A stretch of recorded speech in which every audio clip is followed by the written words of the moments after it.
Movie start होती है और हम हमारे मेन कैरेक्टर कास्का को देखते हैं जो एक रिसर्चर थी। उसका बॉयफ्रेंड भी एक साइंटिस्ट था और वो दोनों मिलकर बीज के ऊपर रिसर्च कर रहे थे। बॉयफ्रेंड अपना फोन उठा नहीं रहा था तो उसे सरप्राइज देने के लिए उसके पास वो आके वो अंदर जाकर देखती है तो किसी और के साथ वो इंटीमेट हो रहा था। इसकी वजह से वो बहुत ज्यादा डिस्टर्ब हो जाती है, उसे वो बहुत मारती है। उसे रोकने के लिए वहां पर पुलिस को बुलाना पड़ता है। अपने बीज को लेकर फिर वो घर पर आके और उसे बहुत बुरा लगता है। रिसर्च के बीज को फिर वो फ्री कर देती है। वो हार्ट ब्रोकन थी तो उसने सिटी छोड़ दी। इसके बाद पैरेलल में हम एक बिजनेस वुमन को देखते हैं जिसका नाम था एगाथा। एगाथा की फर्नीचर की कंपनी थी। उसके सेल्स तो बहुत आ रहे थे पर फिर भी प्रॉफिट हो नहीं रहा था। अपनी कंपनी को बचाने के लिए उसे एक बहुत बड़े लोन की जरूरत थी और इसी वजह से एक बैंक के एम्प्लॉय उससे बात करने के लिए आए हुए थे। बैंक एम्प्लॉय को भी पता था कि उनकी कंपनी बहुत लॉस में है और इसी वजह से वो लोन देने के लिए हिचकिचा रहा था। एगाथा फिर उसे कहती है कि मेरे ऑफिस में चलिए। वहां पर उसे एक स्पेशल वुड दिखाती है। ये एक स्पेशल कोल से बना होता है और वो डायमंड से भी कम मिलता है। एगाथा को अब इसका एक न्यू सोर्स मिल चुका था।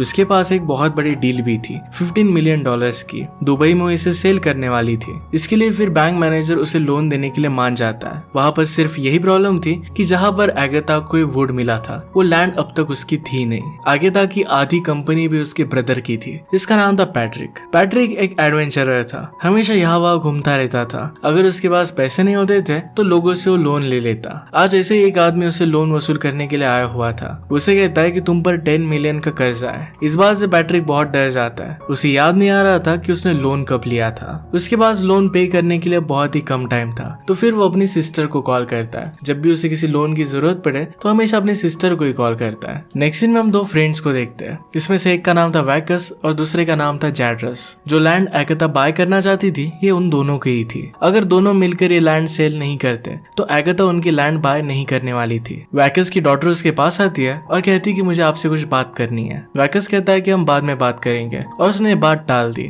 वो फिर जैड्रस के बेटे के साथ वहां से चली जाती है। थोड़ी देर में वहां पर एगाथा आ गए। वहां पर वो अपने साथ सिटी ऑफिशियल को भी लेकर आई थी ताकि कोई भी फ्रॉड वगैरह उसके साथ ना हो। हम फिर इसी सिटी में कास्का को आता हुआ देखते हैं। लैंड के बारे में डिस्कशंस वगैरह स्टार्ट होती है। इसी बीच में वैकस वहां से उठ जाता है क्योंकि उसे एगाथा अच्छी नहीं लगती। उसके पीछे पीछे जैड्रस भी आ गया। कहता है कि हम दोनों को लैंड सेल करनी ही पड़ेगी। उन दोनों में लड़ाई हो रही थी तभी वैकस की डॉटर वहां पर आके वो कहती कि मैं प्रेग्नेंट हूँ। वो दोनों फिर इस बात पर शांत हो जाते हैं। वैकस की डॉटर का जैड्रस के बेटे से ही अफेयर चल रहा था। वो दोनों अब शादी करने वाले थे। वैकस और जैड्रस फिर शांत हो जाते हैं और अब डिसाइड कर लेते हैं कि दोनों मिलकर ये लैंड सेल कर देंगे। वैसे भी फाइट कर कोई भी फायदा होने नहीं वाला था। जब इन पेपर्स को साइन करने वाले थे तभी सिटी ऑफिशियल कहते हैं कि जैड्रस की सिस्टर भी है, उसकी भी यहाँ पर सिग्नेचर लगेगी। जैड्रस कहता है कि वो सब कुछ छोड़कर यहाँ से चली गई है, अब वो वापस नहीं आने वाली। ये कहकर जब वो साइन करने वाले थे तभी वहाँ पर कास्का आ जाती है। वही जैड्रस की सिस्टर थी। अब वो फिर से वापस आ चुकी थी। जैड्रस कहता है कि तुम तो वापस कभी नहीं आने वाली थी। कास्का कहती है कि मैंने अपना मन अब बदल लिया है। वो काउंटर से घर की चाबी लेकर जाती है। एगाथा भी डील कंप्लीट ना होने की वजह से वहां से गुस्से में चली गई। कास्का वहां के अपने घर पर आती है। उसे अपना बॉयफ्रेंड का कॉल आता है तो उससे उसका बैग छूट जाता है। ये बैग जाकर पैट्रिक से टकरा गया जो अपनी बाइक पर था। उसका थोड़ा सा एक्सीडेंट हो जाता है। उल्टा कास्का उसी पर चिल्ला रही थी। पैट्रिक कहता है कि किसी को कोई भी चोट नहीं आई तो मैं इतना चिल्लाने की जरूरत नहीं है। वो उसके साथ फ्लर्ट करने लग गया और फिर वहां से चला जाता है। इसके बाद वो एगाथा के पास आता है। वो एगाथा को कहता है कि मुझे 10 मिलियन चाहिए। एगाथा कहती है कि इसके बदले में तुम्हें अपने 50% शेयर मुझे देने पड़ेंगे। पैट्रिक इस बात के लिए मान जाता है। एगाथा कहती है कि तुम्हें और एक काम करना पड़ेगा। यहाँ मुझे एक लैंड चाहिए और एक लड़की इसमें प्रॉब्लम बन रही है। उसके साथ तुम अफेयर करो और फिर उसे यहाँ से भगा दो। यहाँ पर कास्का के बारे में ही बात चल रही थी। पैट्रिक इस बात के लिए मान जाता है। थोड़ी देर में कास्का से मिलने के लिए उसकी ग्रैंड मदर आती है। ग्रैंड मदर उसे देखकर बहुत ही खुश थे। वो दोनों एक दूसरे को बहुत अच्छी तरीके से ग्रीट करती है। ग्रैंड मदर ने उसके लिए स्पेशल मिल्क लाया था। ये कास्का को बहुत अच्छा लगता है। दूर से जैड्रस और वैकस ये दोनों कास्का पर नजर रख रहे थे। उन्हें लग रहा था कि थोड़े दिन यहाँ पर ये रुकेगी और इसके बाद वो चली जाएगी क्योंकि उसे यहाँ पर अच्छा नहीं लगेगा। ग्रैंड मदर और कास्का को साथ में देखकर उन्हें लगता है कि शायद कास्का अब यहाँ से नहीं जाएगी। कास्का ने ग्रैंड मदर को सब कुछ बताया। ग्रैंड मदर कहती है कि अब तुम्हारा आगे का क्या प्लान है। कास्का कहती है कि यहाँ पर मैं बी हाइव्स क्रिएट करूंगी। इस पर वो रिसर्च भी कर सकेगी और एक टॉप क्लास फैसिलिटी होगी। ग्रैंडमा उससे पूछती है कि ये सब तुम करोगी कहाँ पर। कास्का कहती है कि यही मेरे हाउस में करूंगी। ग्रैंडमा कहती है कि जगह इनफ नहीं होगी, वो उसे अपना खुद का घर दे देती है और कहती है कि तुम इस जगह पर ये सब बना सकती हो। कास्का को ये सब सुनकर बहुत अच्छा लगता है। रात में बाहर तूफान आया हुआ था, बहुत बारिश गिर रही थी। कास्का बाहर देखती है तो पैट्रिक वहाँ पर टेंट लगाने की कोशिश कर रहा था। कास्का बाहर गई और कहती है कि ये प्राइवेट प्रॉपर्टी है, तुम यहाँ पर टेंट नहीं लगा सकते। पैट्रिक बहुत ज्यादा स्ट्रगल कर रहा था। उसे कहती है कि तुम्हें अंदर रहना चाहिए या इस तूफान में तुम रह नहीं पाओगे। पैट्रिक कहता है कि मैं बहुत सारे माउंटेन चढ़ कर आया हूँ, मुझे इस तरीके की तूफानों की आदत है। कास्का कहती है कि यहाँ पर बेयर्स रहते हैं और वो भी 12, वो तुम्हें जिंदा खा जाएंगे। पैट्रिक फिर डर जाता है और उसके साथ घर में अंदर आ जाता है। कास्का ने कहा कि तुम्हें अपने कपड़े निकाल लेने चाहिए, वो भीगा हुआ था। पैट्रिक को लगता है कि कास्का उसमें इंटरेस्टेड है, वो फिर अपने सारे कपड़े निकाल देता है। कास्का इस बात पर सिर्फ हंस देती है और उसके लिए कपड़े लेकर आती है। बाद में कास्का उसे कहती है कि अपनी सारी गंदी चीजें लेकर मॉर्निंग में यहाँ से चले जाना। पैट्रिक कहता है कि यहाँ से जाने के लिए मेरे पास कुछ भी नहीं है, वो इसी टाउन में रहकर कोई होटल ढूंढेगा। रात वो यहीं पर बिताने वाला था तो कास्का कहती है कि बाहर जाकर वुड्स लेकर आओ। वो जब वुड लेने के लिए गया तो देखता है कि वैकस और जेड्रस एक कास्का की बी हाइव्स चुरा कर लेकर जा रहे थे ताकि वो यहाँ पर बिजनेस ना कर पाए। पैट्रिक ये देख लेता है और उन्हें यहाँ से भगा लेता है। इसमें कास्का के बी हाइव टूट गए थे। कास्का जब ये देखती है तो इस बात पर बहुत गुस्सा हो जाती है। गुस्से में पैट्रिक को यहाँ से निकाल देती है। रास्ते में उसे एक बहुत बड़ी गोट दिखी है, ये पैट्रिक को इंजोर कर देती है। इसके बाद फिर वो हॉस्पिटल में आ गया। हॉस्पिटल की डॉक्टर उसके साथ फ्लर्ट कर रही थी। पैट्रिक रियलाइज करता है और जल्दी से वहां से निकल जाता है। इसके पीछे हम देखते हैं कि एक आदमी उससे पैसे लेने के लिए उसे ढूंढ रहा था। वैकस और जैड्रस सोच रहे थे कि कास्का अब यहाँ से कैसे जाएगी। उन्हें एक आइडिया आता है कि यहाँ के अगर किसी लड़के से वो प्यार करती है और अगर उस लड़के ने उसे धोखा दे दिया तो वहां से वो भाग जाएगी। वो फिर इस लड़के को ढूंढने की कोशिश स्टार्ट कर देते हैं। वो अलग अलग लड़कों की इंटरव्यू ले रहे थे पर उन्हें कोई भी पसंद नहीं आता। कास्का ने टाउन के बहुत सारे लड़कों को ऑलरेडी रिजेक्ट किया हुआ था। इसके बारे में पैट्रिक को पता चलता है। पैट्रिक जाकर उनसे बात करता है और कहता है कि तुम लोगों का काम मैं कर सकता हूँ। उनसे भी वो डील कर लेता है। कहता है कि मुझे कास्का के ऊपर सारी इन्फॉर्मेशन चाहिए। पहले तो जैड्रस इसके लिए मना कर रहा था पर वैकस फिर उसे मना लेता है। सब मिलकर फिर एक प्लान बनाते हैं। अगले दिन कास्का अपने बी हाइव्स के लिए वुड ढूंढ रही थी। रात में उसकी छत भी लीक होने लग गई थी तो इसके लिए भी उसे वुड की जरूरत पड़ने वाली थी। वो अलग अलग जगह पर जाती है पर कोई भी उसे हेल्प नहीं कर रहा था। वो सब लोग कह रहे थे कि सारा वुड हमने ऑलरेडी सेल कर दिया है। ये वुड वैकस और जैड्रस ने मिलकर ही बाय किया था ताकि कास्का को हेल्प हो ना सके। जब कास्का घर पर आती है तो पैट्रिक उसके लिए बी हाइव्स लेकर आया था। कास्का को देखकर बहुत अच्छा लगता है पर उसे पूछती है कि तुमने ये सब लाया कहाँ से। पैट्रिक कहता है कि मैं कुछ भी कर सकता हूँ, मैं खुद एक बहुत ही अच्छा कारपेंटर हूँ। कास्का इम्प्रेस तो थी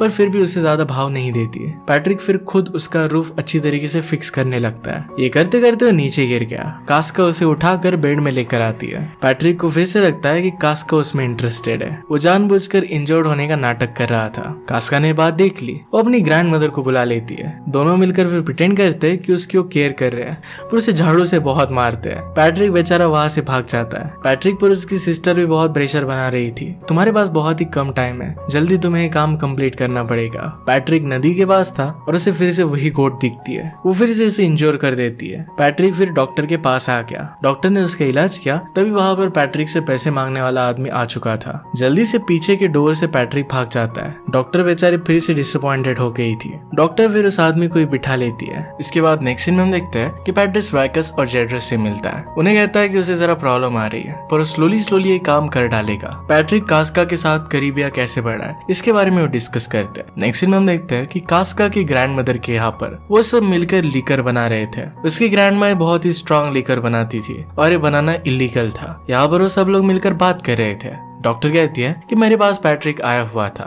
कास्का को लगता है कि शायद डॉक्टर और पैट्रिक के बीच में कुछ हुआ और इस वजह से वो जरा अपसेट हो जाती है। वो कहती है कि अब मुझे किसी भी आदमी को डेट नहीं करना है। डॉक्टर कहती है कि पैट्रिक के जाने के बाद और एक आदमी आया था, वो एक असली मर्द था। कास्का फिर समझ जाती है कि डॉक्टर और पैट्रिक के बीच में कुछ भी हुआ नहीं था। थोड़ी देर में वहां पर पैट्रिक सिटी ऑफिशियल्स के साथ पहुंच जाता है। अगर वो अंदर आता है तो कास्का की ग्रैंड मदर को जेल भी हो सकती है क्योंकि लीकर इस तरीके से बनाना इलीगल था। इसी वजह से उन्हें वो बाहर ही रुकाते हैं। कास्का के पास कोई ऑप्शन नहीं रहता और वो कहती कि पैट्रिक मेरे साथ रुक सकता है। यह सब पैट्रिक का प्लान ही था। पैट्रिक कास्का के घर पर आकर उसे कहता है कि तुम्हें अब फाइनली मुझे घर पर रहने देना ही पड़ेगा। कास्का कहती कि मैं तुम्हें ऐसे ही नहीं रहने दूंगी, तुम्हें यहाँ पर काम भी करने पड़ेंगे। पैट्रिक कास्का को पूछता है कि तुम यहाँ पर क्या बिजनेस करना चाहती हो। कास्का उसे सारी डिटेल्स देती है। इसके बाद उसे लकड़ियां तोड़ने के लिए कहती है। पैट्रिक को उतना ज्यादा अच्छा आता नहीं था। ये देखकर कास्का उस पर हंस रही थी। जैसे वो वहां से चली जाती है वैसे वैकस और जैड्रस अपने आदमी लेकर वहां पर पहुंच जाते हैं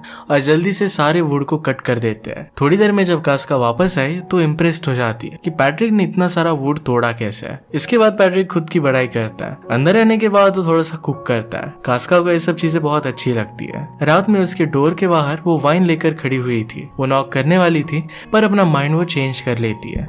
पैट्रिक ये चीज बाद में नोटिस करता है। वो कास्का के रूम में देख रहा था और उसे कपड़े बदलते हुए देख लेता है। वो भी उसके डोर पर नॉक नहीं करता। अगले दिन वो कास्का के लिए फेंस बना देता है। कास्का आज बीज लेने के लिए माउंटेन पर जाने वाली थी तो पैट्रिक को भी अपने साथ आने के लिए कहती है। एक बहुत बड़ा माउंटेन था और पैट्रिक को चढ़ने में थोड़ी सी तकलीफ होती है। कास्का कहती है कि तुम तो इतने बड़े एडवेंचरर हो, तुम्हें इतना ज्यादा तकलीफ नहीं होना चाहिए। ऊपर चढ़कर वो व्यूज देखते तो ये बहुत ही ब्यूटीफुल थे। दोनों मिलकर फिर बीज को नीचे निकालते हैं। बीज निकाल के नीचे आते वक्त कास्का पैट्रिक पर गिर जाती है। वो दोनों करीब आ जाते हैं। पैट्रिक कहता है कि माउंटेन्स की लड़कियां कहती है कि हमारी फर्स्ट किस हमारे पूरे रिलेशनशिप के बारे में बता सकती है। कास्का उसके थोड़े से करीब आती है और फिर उसे पुश कर देती है। कहती है कि अपने माउंटेन की लड़कियों के पास ही जाओ। वहां से वापस आते वक्त पैट्रिक को फिर से वही कोट दिखती है और उसे फिर से इंजोर कर देती है। इस बार पैट्रिक कास्का की ग्रैंडमदर के पास आता है। वो उसकी मलहम पट्टी कर रही थी। पैट्रिक उसे कहता है कि मैं कास्का को लाइक करता हूँ, मैं उसे बात करने की कोशिश करता हूँ, अपनी दिल की बात बताने की कोशिश करता हूँ, पर कास्का कोई भी बात सुनती नहीं। ग्रैंडमदर कहती है कि कास्का एक बहुत ही एक्स्ट्रा ऑर्डिनरी लड़की है, तुम्हें उसे पाने के लिए कुछ अलग करना पड़ेगा। अब इसके लिए पैट्रिक वैकस और जैड्रस के साथ मिलकर एक प्लान बनाता है। उनके टाउन में कंपटीशन होती थी।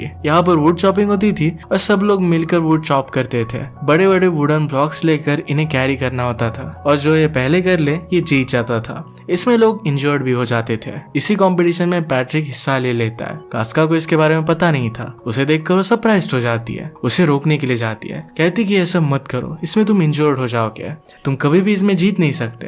पैट्रिक कहता है कि अगर मैं इसमें जीत गया तो मेरे साथ कॉफी पर आना। कास्का कहती है कि कुछ भी बात मत कहो। पैट्रिक कहता है कि अगर मैं जीतने नहीं वाला तो तुम मेरे साथ बेट लगा सकती हो। इसके बाद कंपटीशन स्टार्ट हो जाती है। हम पैरेलल में देख सकते हैं कि जिन भी लोगों ने कंपटीशन में हिस्सा लिया था उन सबको वैकस और जैड्रस पैसे दे रहे थे, यानी कि वो खुद से हार जाए और पैट्रिक जीत जाए। सिर्फ एक ही आदमी उनसे पैसे नहीं लेता क्योंकि वो जीतना चाहता था। पैट्रिक और फिर उस आदमी में रियल की कंपटीशन होती है और फाइनली इसमें पैट्रिक जीत जाता है। दूसरे आदमी का वुडन ब्लॉक किसी पर गिरने वाला था पर उसे भी पैट्रिक बचा लेता है। कास्का पैट्रिक से गुस्सा हो जाती है और वहां से चली जाती है। ग्रैंडमदर पैट्रिक से कहती है कि मैंने तुम्हें यह सब नहीं करने के लिए कहा था, तुम्हें किसी के फीलिंग्स के साथ नहीं खेलना चाहिए। आज रात कास्का उसे घर के अंदर नहीं लेने वाली थी। कास्का को तभी पार्सल ऑफिस से कॉल आता है और उसकी बीज आई थी। 2 दिन के लिए वो बीज वहीं पर है, उसे जल्दी जाकर वो लेकर आनी पड़ेगी वरना वो मर जाएगी। वो फिर पैट्रिक को कहती है कि हमें जल्दी चलना पड़ेगा। वो जल्दी से वहां पर पहुंच तो जाते हैं पर जरा लेट हो गया था और इसी वजह से ऑफिस बंद हो रहा था। ऑफिस बंद करने वाली एक लेडी थी। पैट्रिक जल्दी से जाकर उससे बात करता है और उसे अपनी अच्छी बातों की वजह से मना लेता है ताकि वो ऑफिस को फिर से खोल सके। थोड़ी देर में पैट्रिक कास्का को पार्सल लेकर वापस आ जाता है। कास्का को देखकर बहुत ही अच्छा लगा। वो पैट्रिक को गले लगा लेती है। घर आकर उसके साथ वो इंटीमेट होने लग गए। पैट्रिक को उसके साथ ये सब करना गलत लगता है तो कहता है कि मैं तुम्हें कुछ कहना चाहता हूँ। कास्का कहती है कि अब कुछ भी मत कहो। उसके साथ वो इंटीमेट हो जाती है। अगली सुबह पैट्रिक वहां से निकल जाता है। वो वैकस और जैड्रस के पास आ जाता है और उन्हें सब कुछ सच्चाई बता देता है कि उसी की सिस्टर के लिए काम कर रहा था। घर पर पैट्रिक का फोन नीचे ही गिरा हुआ था। उसे एगाथा का कॉल आ रहा था। इस कॉल की वजह से कास्का समझ जाती है कि पैट्रिक अपनी सिस्टर के कहने पर यह सब कर रहा है। इससे वो बहुत ज्यादा गुस्सा हो गए। पैरेलल में वैकस और जैड्रस भी बहुत गुस्सा थे। उनमें लड़ाई चल ही रही थी तभी वहां पर कास्का आ जाती है। कास्का कहती कि मेरे साथ ये सब करने के लिए तुम्हें कितने पैसे मिले। उससे कन्फ्रंट करती है और रोते रोते वहां से जा रही थी। कहती कि अब इस टाउन में मेरे लिए कुछ भी नहीं है। अब वो वहां से हमेशा के लिए जाने वाली थी। ये सब बातें वहां के सिटी ऑफिशियल सुन रहा था। वो उनसे कहता है कि कास्का अब यहाँ से जाने वाली है तो उसके लैंड में जो ट्रेजर है उसका क्या।